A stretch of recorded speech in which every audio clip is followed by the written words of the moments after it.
السلام علیکم ورحمۃ اللہ۔ یہ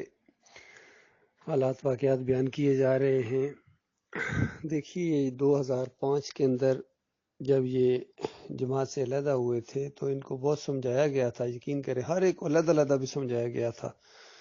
کیونکہ ان دنوں کے اندر میں وہاں کراچی میں ہی تھا، تو ہر ایک کو سمجھایا گیا تھا اور بڑے اچھے انداز سے سمجھایا گیا تھا، اور تقریباً 2 سال یہ معاملات چلتے رہے شورا کے اندر۔ ہر جمعرات کو اس کی پوری کارروائی لکھی جاتی تھی، اور پھر آخر میں آ کے یہ سردار اشرف کشمیری وہاں کراچی میں موجود ہیں، الحمدللہ ابھی زندہ ہیں، ان سے پوچھ لیجئے کہ انہوں نے بھی اپنے طور پر یہ جو مسلم لیگ کی مسجد ہے بدر صاحب کی فیکٹری کے اوپر، وہاں میٹنگ ہوئی اور سردار اشرف صاحب نے ان کو سمجھایا کہ دیکھو اب یہ محاذہ ہی ختم کر دو، کوئی ضروری نہیں ہے کہ بندہ شورا میں ہی رہ کے کام کر سکتا ہے دین کا، ویسے بھی آپ کام کر سکتے ہیں، اور ڈاکٹر عثمانی رحمۃ اللہ علیہ کی جماعت کو مت چھوڑو، یہ الفاظ تھے ان کے، اور ابھی بھی کوئی بندہ جا کے ان سے پوچھ سکتا ہے، تو ان کے اوپر کوئی اثر نہیں ہوا تھا، سوائے تھوڑا سا محسوس ہوا کہ شاید بدر صاحب کچھ اس طرف مائل ہوئے، اور اس کے بعد یہ جو دوسرے سرفراز تھے، سعید احمد تھے، یعقوب تھے، یہ بالکل اس کے لیے تیار نہیں ہو رہے تھے، اور دوسری طرف کیا نام ہے محمد حنیف صاحب بھی اس کے لیے گویا تیار نہیں ہو رہے تھے، ان کو بھی بتایا گیا کہ ہو اتنا جلدی فیصلہ نہ کرو، تو بہرحال وہ طے کر چکے تھے، سارے معاملات ان کے آپس میں بہت بگڑ چکے تھے، تو یہ معاملہ ہوا، یہ جماعت سے علیحدہ ہو گئے، ہر کوشش کی گئی، جس طرح بعد میں اعظم صاحب نے اور آزاد صاحب نے بھی اپنی تقاریر میں بھی یہ کہا کہ ہمیں پوری طرح محسوس ہو گیا تھا کہ یہ جماعت کے ساتھ نہیں چلنا چاہتے ہیں، لیکن ہم آخری درجے تک جانا چاہتے تھے کہ ہماری طرف سے ان کو نہ نکالا جائے، خود نکلتے ہیں تو بے شک نکل جائیں، تو ان کے کتنے ناجائز مطالبے بھی مان لیے گئے، جس طرح محمد حنیف نے صاحب نے جو توبہ کی، اس میں چند باتیں تو ایسی تھیں جن کو بالکل توبہ کرنی چاہیے تھی، لیکن کچھ چیزیں ایسی تھیں جس پر وہ توبہ نہ بھی کرتے تو کوئی ایسی بڑی بات نہیں تھی، جس طرح انہوں نے ناظم آباد کی مسجد میں کہا کہ کچھ سینئر لوگوں کے اوپر شیطان کا وار ہوا ہے، تو شیطان کا وار تو ہوا تھا، اور اس سے بھی انہوں نے توبہ کرائی، تو پھر جب ان کے آپس میں معاملات زیادہ بڑھ گئے تو اس میں بہت بڑا کردار تھا سعید احمد کا، اور مجھے ابھی تک یاد ہے یہ ایک پروگرام ہو رہا تھا، رکنی میں تھا یا کسی جگہ تھا، مجھے جگہ یاد نہیں آ رہی، لیکن میں نے خود اپنے کانوں سے اس بات کو سنا، جب فیاض محمود اور یہ سعید احمد ایسے جا رہے تھے، 2-3 اور بھی آدمی ان کے ساتھ تھے، تو سعید احمد کے منہ سے آواز نکلی کہ پرنٹ ہو کے آنے دو، پرنٹ ہو کے آنے دو، تو مجھے اس وقت بالکل، چونکہ ابھی تک مسئلہ وہ سامنے نہیں آیا تھا، تو میں نے بالکل اس کو توجہ نہیں دی کہ یہ کیا کر، لیکن بعد میں جب یہ معاملات اٹھے تو اس وقت پتہ چلا کہ سعید صاحب وہ پہلی تفسیر کے بارے میں کہہ رہے تھے کہ پرنٹ ہو کے آنے دو پھر مسئلہ اٹھائیں گے، پرنٹ ہو کے آنے دو، تو یہ دیکھیے یہ بھی ان کی خلوص نہیں تھا اس میں، اگر خلوص ہوتا تو پرنٹ ہونے سے پہلے جو بھی اعتراضات تھے یا جو بھی مسئلے تھے وہ بیان کرتے تاکہ جماعت کا نقصان نہ ہوتا، کتنا نقصان ہوا اس پہلی تفسیر کے اوپر، ساری کی ساری ابھی تک پڑی ہوئی ہے، بنڈل کے بنڈل وہاں پڑے ہوئے رفاع عام کے اندر، اس کو کینسل کر دیا گیا تھا پرنٹنگ ہونے کے بعد، اور پھر دوبارہ وہ جو چھوٹی تفصیل سورہ فاتحہ اور سورہ البقرہ کی آئی تھی جس میں طاغوتوں کے نام دیے گئے تھے، اس کو پھر تقسیم کیا گیا، تو اس سے پچھلا جو ایڈیشن تھا وہ تو سارا کا سارا وہاں پڑا ہوا ہے، تو کتنا نقصان ہوا۔ اسی طرح جب یہ 2017 کے اندر معاملہ سامنے آیا تو جب بالکل حنیف صاحب نے خود بتایا کہ بالکل تیار ہے، ریڈی ہے ساری تفسیر اور اب پرنٹنگ پریس میں جانے والے، تو اس وقت ہم نے ذرا زیادہ شور اس وجہ سے بھی بلند کیا کہ دیکھو پرنٹنگ سے پہلے اس کو درست کر لو، کیونکہ یہ شرکی عقیدہ اگر پرنٹ ہو گیا تو بہت بڑا مسئلہ بن جائے گا، تو ہماری خیر خواہی تھی کیونکہ اتنا زیادہ پیسہ جماعت کا خرچ ہوتا ہے، اس کے اوپر تقریباً 70 لاکھ میرے اندازے کے مطابق لگا اس تفسیر کے پرنٹ ہونے کے اوپر، تو کتنا بڑا نقصان ہوا ہے، تو اس وجہ سے انہوں نے 2-3 سال اس کو بلکہ پینڈنگ بھی کر دیا، یعنی اس کی بجائے اس کی اپنی اصلاح کرتے،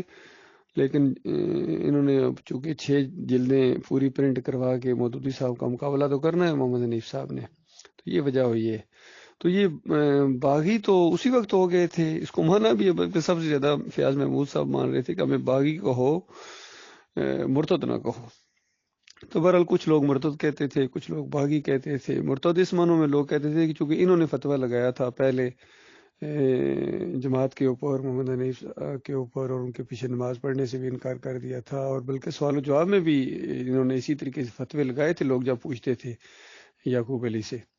بلکہ بدر صاحب نے جب اپنے ماموں جو ضعیف تھے شمیم صاحب کے والد صاحب، ان کے پیچھے صلاۃ ادا کی تو اس وجہ سے ان کو اتار بھی دیا گیا کہ ان کے پیچھے نمازیں پڑھتے ہو۔ تو جب نمازیں ہم کسی کے پیچھے نہیں پڑھتے ہیں تو یقین کیجیے اس کو بد عقیدہ سمجھ کے، باقی گناہ گار سے گناہ گار تر کوئی اگر مومن ہو تو پھر بھی ہم حالات کے تحت کبھی وہ آگے اگر ہو جائے تو ہم صلاۃ پڑھتے ہیں اس کے پیچھے، لیکن مشرک کے پیچھے ہم نہیں پڑھتے ہیں، مرتد کے پیچھے نہیں پڑھتے ہیں۔ تو یہ معاملہ ہے میرے بھائیوں۔ تو یہ اسی جو 2005 کے اندر گروپ نکلا تھا جماعت سے، انہوں نے بغاوت کی تھی، جس کے لیڈر تھے سرفراز صاحب اور یہ یعقوب علی اور سعید احمد۔ تو حکیم رمضان کو بھی انہوں نے استعمال کیا، وہ بھی کیسٹ ریلیز ہوئی، وہ کیسٹ سننے کے بعد تو ساری بات سمجھ آ جاتی ہے۔ اور سب سے بڑی بات جو ابھی 2022 میں آ کے سعید احمد نے جب اپنے جماعت کے اندر سے منہ کی کھائی اور انہوں نے اس کو نکال دیا، تو یہ واپس آئے ہیں محمد حنیف کی طرف، انہوں نے صاف اقرار کر لیا، یہ ان کے اندر عالم دین ٹائپ تھے، انہوں نے اقرار کیا کہ ہمارا جو فتویٰ تھا جماعت کے اوپر اور محمد حنیف کے اوپر وہ بالکل غلط تھا۔ انہوں نے اقرار کر لیا کہ یہ سیاسی انداز تھا، ضد بازی تھی، اور پھر انہوں نے انیس الدین اور سرفراز کے اوپر وہ کہا کہ وہ زیادہ اس معاملے میں تھے۔ تو یہ پوری بات ہماری سچی ثابت ہو گئی۔ اب جو گزشتہ کئی سالوں سے 6 سالوں سے یہ لوگ ہمیں کہا کرتے تھے کہ آپ اتنے عرصے سے محمد حنیف صاحب کے ساتھ کیا کر رہے تھے، سب سے بڑا یہ جو بیان ہوتا تھا یہ فیاض محمود باجوہ کا ہوتا تھا، یا وہ زبیر صاحب کا ہوتا تھا، یا کاشف صاحب کا ہوتا تھا کہ آپ اتنا عرصہ ان کے ساتھ رہے۔ اب پتہ چلا ہے کہ ہم ان کے ساتھ رہے تھے، وہ فتویٰ نہیں بنتا تھا۔ صحیح صاحب سے جا کے پوچھو، اب جا کے پوچھ لو، اس نے کہا کہ نہیں فتویٰ بنتا تھا، ان کے اوپر کمزوریاں تھیں لیکن فتویٰ نہیں بنتا تھا۔ تو ہم بھی یہی کہہ رہے تھے کہ کمزوریاں تھیں اپنی جگہ، اور کچھ چیزیں ایسی تھیں جن سے انہوں نے توبہ کر لی تھی، تو بات ختم ہو گئی، تو فتویٰ نہیں بنتا تھا۔ تو ہماری بات اللہ تعالیٰ نے سچی ثابت کرا دی۔ تو لہٰذا اب دیکھیے کتنی باتیں کھل کے سامنے آ رہی ہیں میرے پیارے بھائیو۔ اب یہ معراج صاحب کا کلپ بھی ہے جو اس گروپ کے حوالے سے ہے، جو عبید الرحمان لوگوں کا گروپ ہے، فیاض محمود کا گروپ ہے، ان کے حوالے سے ہے۔ تو دوسرے 2 گروپوں کے لیے بھی تقریباً یہی باتیں ہیں کہ دیکھو چند دنوں کی یہ بات ہے، اگر اسی طرز عمل کے اوپر آپ کی موت آ گئی تو پھر تمہیں کبھی کامیابی نہیں ملے گی، یقین کرو، کبھی کامیابی نہیں ملے گی۔ اور جو مخلص جماعت اٹھی ہے توحید کی بنیاد کے اوپر، اور وہ گروہ موجود ہے ابھی، ایک جو ایک لمحے کے لیے بھی اس سے نہیں ہٹا ہے۔ آپ لوگ ہٹ گئے تھے، کوئی بات نہیں، اللہ سے معافی مانگ لو، شیطان کا وار ہوا تھا آپ لوگوں کے اوپر، بالکل صحیح بات اس وقت کہی گئی تھی کہ شیطان کا وار ہوا تھا آپ لوگوں کے اوپر، ان کے اوپر بھی ہوا تھا، یعنی کہ ان کے اوپر نہیں ہوا تھا، ان کے اوپر بھی ہوا تھا، آپ لوگوں کے اوپر بھی ہوا تھا۔ تو اب شیطان کے وار کو الٹ دو، اللہ سے معافی مانگ لو، اور واپس جو سچی اور مخلص لوگ ہیں ان کی اجتماعیت قائم ہے، اور آپ کو بلا رہے ہیں، بھائی سمجھ کے بلا رہے ہیں، اور آپ کی خیر خواہی میں